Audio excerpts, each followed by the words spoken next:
नमस्कार, स्वागत है आपका प्रोफेशनल एस्ट्रोलॉजी पर। मैं यशराज तिवारी आज आप सभी के सम्मुख उपस्थित हुआ हूं मई 2025 के मासिक राशिफल को लेकर।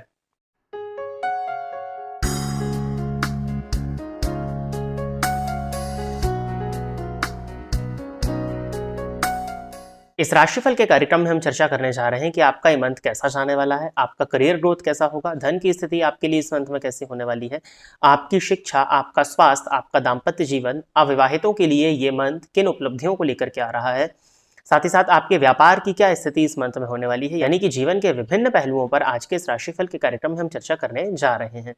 जैसा कि आप सभी दर्शक जानते हैं कि राशिफल का जो कार्यक्रम होता है वो गोचर पर आधारित होता है, यानी कि प्रेजेंटली जो आकाश में ग्रहों की पोजीशन होती है उसके अकॉर्डिंग मंथ का जो राशिफल होता है वो तैयार किया जाता है। और मैंने सदैव अपने कार्यक्रमों में बताया कि गोचर निर्भर करता है आपकी जन्म कुंडली की प्लैनेटरी पोजीशंस और महादशाओं पर। यदि आपकी जन्म कुंडली की प्लैनेटरी पोजीशंस और दशाएं इत्यादि अच्छी चल रही हैं तो बुरा गोचर भी आपके लिए बहुत ज्यादा बुरा करके नहीं जाता है, और अगर अच्छी दशाएं नहीं चल रही हैं तो सामान्य सा दिखाई देने वाला गोचर भी आपके लिए कई बार बुरा परिणाम आपको दे जाता है। यदि आप अपनी जन्म कुंडली का अध्ययन कराना चाहते हैं तो इस वीडियो में जो नंबर्स फ्लैश हो रहे हैं उन पर संपर्क करके आप व्हाट्सएप के माध्यम से अपॉइंटमेंट लेकर के अपनी जन्म कुंडली का अध्ययन करा सकते हैं। अब सबसे पहले तो मैं आपको इस मंथ में जो ग्रहों का गोचर परिवर्तन होने वाला है उस विषय में अवगत करा देता हूं। तो हर मंथ की तरह इस मंथ भी सूर्य 15 मई को अपनी उच्च राशि मेष राशि को छोड़कर के वृषभ राशि में प्रवेश कर जाएंगे। साथ ही साथ बुध इस मंथ में 7 मई को मेष राशि में प्रवेश करेंगे एंड देन 23 मई को वृषभ राशि में प्रवेश करने वाले हैं। साथ ही साथ शुक्र इस मंथ के लास्ट में 31 मई को मीन राशि को छोड़कर के अपनी उच्च राशि को छोड़कर के मेष राशि में प्रवेश करने वाले हैं। और इस मंथ में दो बड़े ग्रहों का राशि परिवर्तन हो रहा है। गुरु राशि परिवर्तन करेंगे 14 मई को और ये वृषभ राशि को छोड़कर के मिथुन राशि में प्रवेश करेंगे। साथ ही साथ राहु केतु 18 मई को राशि परिवर्तन करने वाले हैं। राहु मीन राशि को छोड़कर के वक्री गति से कुंभ राशि में प्रवेश करेंगे और साथ ही साथ केतु कन्या राशि को छोड़कर के वक्री गति से सिंह राशि में प्रवेश करने जा रहे हैं। इस मंथ का राशिफल का कार्यक्रम जो आप सुनने जा रहे हैं, इस राशिफल के कार्यक्रम में हमने गुरु, राहु और केतु के विषय में चर्चा नहीं करी है। उसके पीछे रीजन ये है कि गुरु, राहु और केतु के राशि परिवर्तन को लेकर के मैं डेडिकेटेड एक अलग से वीडियो लेकर के उपस्थित होने का प्रयत्न आप सभी के सम्मुख करूंगा। साथ ही साथ शुक्र का गोचर 31 मई को चेंज होने वाला है, तो जो कि इस मंथ के लिए कोई बहुत ज्यादा इंपॉर्टेंस नहीं रखता है, तो वो हम जून के राशिफल में चर्चा करेंगे। आज का जो राशिफल का कार्यक्रम होने वाला है वो मेनली दो ग्रहों के गोचर परिवर्तन के आधार पर होने वाला है। एक है सूर्य जो कि 15 मई को अपनी मेष राशि को छोड़कर के वृषभ में जाएंगे, और बुध का परिवर्तन इस मंथ में दो बार है, 7 मई को एंड देन 23 मई को। तो इन्हीं ग्रहों के गोचर के आधार पर आज का राशिफल का कार्यक्रम आप सुनने जा रहे हैं। स्क्रीन पर भी आपको ग्रहों की गोचर की पोजीशन देखने में मिल जाएगी। यदि आप इस कार्यक्रम को देखते हैं और इस कार्यक्रम के माध्यम से आपका कुछ भी लाभ होता है तो आप इस वीडियो को लाइक करें, साथ ही साथ इस चैनल को सब्सक्राइब करें ताकि इन फ्यूचर जो भी कंटेंट मेरे द्वारा इस चैनल पर अपलोड किया जाता है उसका नोटिफिकेशन आपको मिलता रहे। यदि इस कार्यक्रम के माध्यम से आपका कुछ भी लाभ होता है तो आप इस वीडियो को ज्यादा से ज्यादा लोगों के साथ में शेयर करें ताकि और भी लोगों का लाभ हो और उसका माध्यम आप सभी दर्शक बने। आइए अब हम चर्चा प्रारंभ करते हैं राशियों के क्रम में चौथी राशि अर्थात कर्क राशि के जातकों के लिए मई 2025 का ये मंथ क्या लेकर के आ रहा है। कर्क राशि के जातकों के लिए देखा जाए तो मंथ की स्टार्टिंग में कह लीजिए या पूरे ही मंथ मंगल आपकी राशि पर नीच राशि में संचरण कर रहे हैं। कहीं ना कहीं इसके कुछ पॉजिटिव पॉइंट्स भी हैं तो कहीं ना कहीं कुछ इसके नेगेटिव पॉइंट्स भी हैं। इस विषय में चर्चा मैंने जो अप्रैल का राशिफल बनाया था उसमें कर दी थी, फिर भी मैं आपको कुछ सावधानियों के विषय में बता देता हूं, क्योंकि करियर वाइज तो ये गोचर आपके लिए अच्छा होने वाला है, आपके नॉलेज के एनहेंसमेंट के लिए भी गोचर अच्छा है, परंतु आपको अपने क्रोध, अपने अहंकार पर नियंत्रण लगा करके रखने की जरूरत होगी। क्रोध की वजह से आपके बहुत से काम लग्नगत मंगल होने की वजह से बिगड़ सकते हैं, क्योंकि मंगल नीच राशि में संचरण कर रहे हैं और राहु की दृष्टि से दृष्ट होकर के संचरण कर रहे हैं। तो एक नेगेटिव पॉइंट जरूर बन रहा है कि आपके क्रोध की वजह से, आपकी इम्पेशेंसी की वजह से आपके बहुत से काम इस मंथ में बिगड़ जाएंगे, जो कि आने वाले समय में अच्छे हो सकते थे। तो बस क्रोध और अहंकार पर, इम्पेशेंसी पर नियंत्रण लगा करके रखिए। धैर्य के साथ यदि आप इस मंथ में आगे बढ़ते हैं तो आपके लिए अच्छा होगा। ये तो हो गया आपके लिए ओवरऑल वन लाइन में सम अप। अब हम सूर्य के गोचर के विषय में चर्चा कर लेते हैं, क्योंकि सूर्य का गोचर आपके लिए बेहतरीन होने वाला है इस मंथ में। सूर्य आपके लिए दशम भाव में उच्च राशि के होकर के दिग्बली होकर के संचरण कर रहे हैं और ये 15 मई तक आपके लिए 10th हाउस में संचरण करेंगे। सरकारी नौकरी, बहुत दिन से यदि आप प्रयासरत थे और सरकारी नौकरी आपकी नहीं हो पा रही थी तो सरकारी नौकरी होने का योग आपके लिए चल रहा है।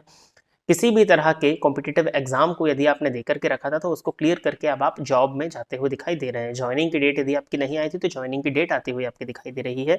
डिपार्टमेंटल एग्जाम के थ्रू सरकारी क्षेत्र में यदि प्रमोशन लेना चाह रहे थे तो वो प्रमोशन मिलता हुआ भी आपके लिए इस मंथ में दिखाई दे रहा है।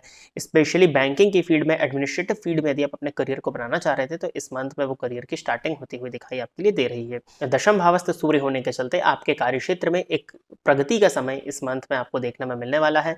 बॉस के साथ में आपके रिलेशंस में सुधार आएगा। बॉस के द्वारा आपको मान और सम्मान दिया जा सकता है। कार्यक्षेत्र में आपको सम्मान की प्राप्ति हो, कार्यक्षेत्र में आपके पद में वृद्धि हो, इस बात की पॉसिबिलिटीज भी बनती हैं। गवर्नमेंट ऑफिशियल्स के साथ में संबंधों में सुधार या एक नए संबंध की शुरुआत होती हुई दिखाई दे रही है। सरकार से जुड़ करके यदि किसी तरह का काम करते हैं तो उसमें अच्छी ग्रोथ मिलती हुई दिखाई दे रही है। सरकार से जुड़ करके यदि किसी तरह का काम करना चाह रहे थे तो वो काम की शुरुआत आपके लिए इस मंथ में होती हुई दिखाई दे रही है। तो ओवरऑल सूर्य का गोचर आपके लिए 10th हाउस में अच्छा है। बस आपको अपने पिता के स्वास्थ्य का थोड़ा सा ध्यान देने की जरूरत होगी और बहुत ज्यादा तनाव लेने से आपको बचना चाहिए। व्यर्थ की चिंता परेशानी को पाल करके रखने का कोई मतलब नहीं है आपके लिए। इससे आपको इस मंथ में बचने का प्रयत्न करना चाहिए। बुध का गोचर आपके लिए 9th हाउस में हो रहा है और 7th में कोई राशि परिवर्तन करके आपके लिए 10th हाउस में जाएंगे और 23rd में कोई राशि परिवर्तन करके आपके लिए 11th हाउस में जाएंगे। वैसे तो बुध आपके लिए कोई कारक प्लैनेट नहीं होते हैं।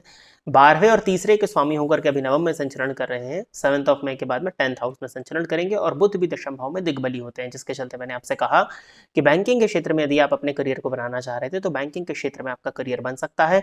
उसके लिए आपको एफर्ट्स थोड़ा सा संघर्ष करना होगा, लेकिन संघर्ष यदि आप कर लेते हैं तो आपको अच्छी ग्रोथ देखने में मिलने वाली है। मार्केटिंग की फील्ड से जुड़े हुए थे तो भी करियर में आपको 7th मई के बाद में अच्छे मौके देखने में मिलेंगे। छोटे भाई बहनों का सहयोग आपको आपके कार्य क्षेत्र में प्राप्त होगा। सोशल मीडिया से जुड़ करके यदि आप अपने व्यापार का प्रचार प्रसार करना चाह रहे थे तो वो इस मंथ में आप कर सकते हैं बुध की स्थिति को देखते हुए। और पड़ोसियों के साथ में भी यदि आपके संबंध बिगड़ गए थे तो वो इस मंथ से सुधरना शुरू हो जाएं, इस बात की पॉसिबिलिटीज गोचर कुंडली आपके प्रदर्शित कर रही है। 7th में से लेकर के 23rd में तक आपके लिए ये फल आएगा बुध का। 23rd में के बाद में बुध राशि परिवर्तन करके 11th हाउस में आ जाएंगे। अब तीसरे का स्वामी 11वें में हो तो आप जितना पुरुषार्थ, जितना संघर्ष, जितना एफर्ट्स करते हैं उतनी ही मात्रा में आपको आपके धन का लाभ होता है। लेकिन धन का लाभ होता अवश्य है, ये बात की श्योरिटी बन जाती है।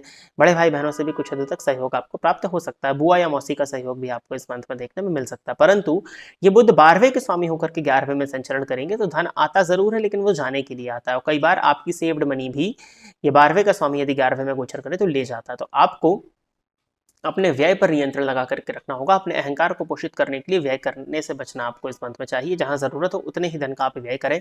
हाथ को यदि आप इस मंथ में बांध के रखते हैं तो आपकी आर्थिक स्थिति कुछ हद तक इस समय पर बेहतर हो जाएगी। 15th मई के बाद में सूर्य राशि परिवर्तन करके आपके लिए 11th हाउस में संचरण करेंगे तो ये धन धाने के पॉइंट ऑफ व्यू से बहुत अच्छा माना जाएगा। धन भाव के स्वामी बने हुए सूर्य लाभ स्थान में संचरण करेंगे तो आपके पास चहुओं ओर से, चारों दिशाओं से धन की प्राप्ति होगी। मल्टीपल सोर्सेज ऑफ इनकम आपको देखने में मिलने वाले हैं। 15th मई के बाद में तो आपके व्यापार में भी अच्छी ग्रोथ आती हुई दिखाई दे रही है और व्यापार में आपको अच्छे धन का आगमन देखने में मिलने वाला है। पार्टनरशिप में यदि आप बिजनेस करते हैं तो आपके क्रोध और आपके अहंकार के कोप का भाजन आपके पार्टनर को होना पड़ सकता है, तो इस पर आपको ध्यान देने की जरूरत होगी। जीवन साथी की वजह से आपको आपके भाग्य का साथ मिल जाए, इस बात की पॉसिबिलिटीज बनती है। तो जीवन साथी की भावनाओं का सम्मान करिएगा। अपने मन की भड़ास को या मंगल के लग्नगत होने की वजह से अपने मन की इरिटेशन को आप अपने जीवन साथी पर ना निकालें तो आपका दाम्पत्य जीवन इस मंथ में काफी अच्छा होता हुआ दिखाई दे रहा है। लव लाइफ के पॉइंट ऑफ व्यू से भी देखा जाए तो पंचमपति मंगल ही होते हैं जो कि, तो बहुत ज्यादा पोजेशन दिखाना अपने पार्टनर के ऊपर ये आपके लिए ठीक नहीं होगा और गलतफहमी की वजह से आपका और आपके पार्टनर के बीच में रिलेशंस बिगड़ सकते हैं। तो ओवर पॉजेसिव यदि आप नहीं होते हैं और अपने क्रोध पर यदि आप नियंत्रण रख लेते हैं तो आपके लिए लव लाइफ भी इस मंथ में ठीक है। संतान को लेकर के कुछ हद तक चिंता या कष्ट आपको हो सकता है, परंतु कोई बहुत ज्यादा परेशानी नहीं है क्योंकि गुरु का संबंध पंचम भाव से बन रहा है। इसके साथ ही साथ किसी तरह की यात्रा के योग भी आपके लिए इस मंथ में बनते हैं। किसी तरह की धार्मिक यात्रा इत्यादि पर यदि आप जाना चाह रहे थे, धार्मिक या नॉन धार्मिक यात्रा भी यदि आपकी हो तो यात्रा के योग आपके लिए बनता है। किसी भी तरह की यात्रा पर जाना चाह रहे थे तो इस मंथ में आप जा सकते हैं। यात्रा से आपको लाभ मिलता हुआ दिखाई दे रहा है। बाकी शुक्र तो 9th हाउस में रहेंगे तो शुक्र के विषय में चर्चा करने की आवश्यकता नहीं पड़ती है। उपाय के तौर पर आपको हनुमान जी की आराधना करनी चाहिए। साथ ही साथ नित्य शिव जी के मंदिर में जाकर के यदि आप शिवलिंग पर 1 लोटा जल अर्पित करते हैं तो आपको काफी हद तक मानसिक शांति देखने में मिलेगी। और आपके लग्नगत मंगल पर जो राहु की दृष्टि पड़ रही है, इसके लिए यदि आप चाहें तो थोड़ी सी मसूर की दाल मंगलवार के दिन मंदिर में दान भी दे सकते हैं। तो प्रिय दर्शकों, ये था कर्क राशि के जातकों के लिए मई 2025 का राशिफल। आशा करता हूं कि कर्क राशि के जातक मेरे द्वारा बताए गए इस राशिफल के कार्यक्रम से संतुष्ट होंगे।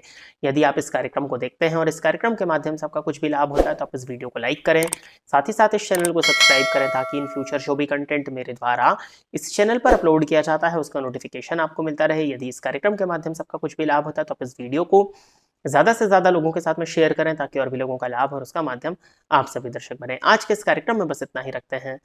नमस्कार।